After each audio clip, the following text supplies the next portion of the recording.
Should you play the Elder Scrolls 4 Remaster? Find out why you should, or you shouldn't get it right now. Whilst patiently waiting for an update on the not so recently announced Elder Scrolls 6, we are absolutely blindsided by Bethesda with the surprise release of this, Oblivion Remaster. Almost 20 years after the original release, but should you get it? Graphically, it's a million times better.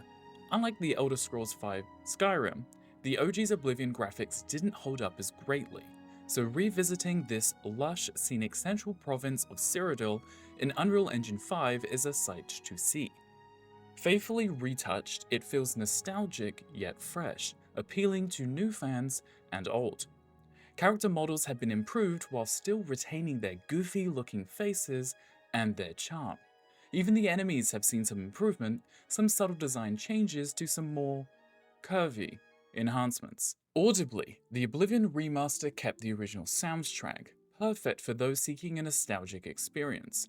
Even the memorable voice lines persist in the new release, with a few new voice lines here and there. But how does the gameplay hold up in this remaster?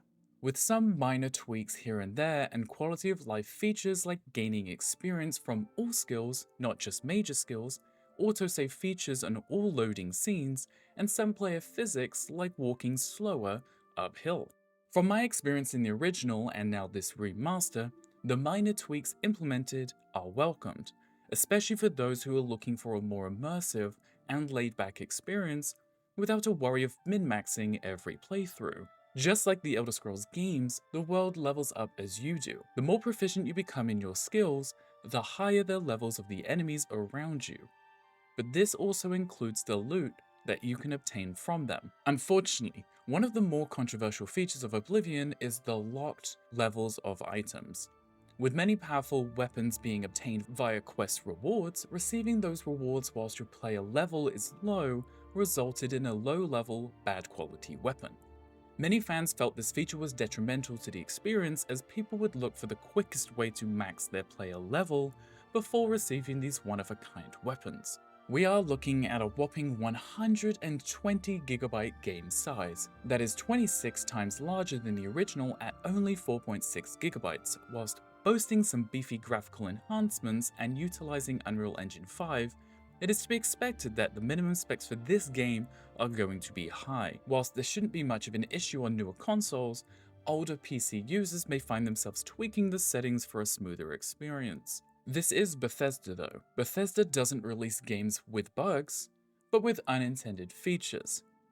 Most are negligible and even humorous, though unfortunately, even in my first playthrough of the remaster, I came across some rather disruptive bugs, like NPCs missing dialogue, though hopefully by the time that you watch this, maybe they will have ironed those out. The accessibility seems to have been dulled a little. Now you can just select the difficulty that you wish to play, with Novice being far too easy, and Master being ridiculously difficult. Players are able to change the difficulty whenever they see fit, and doing so doesn't affect progression or achievements.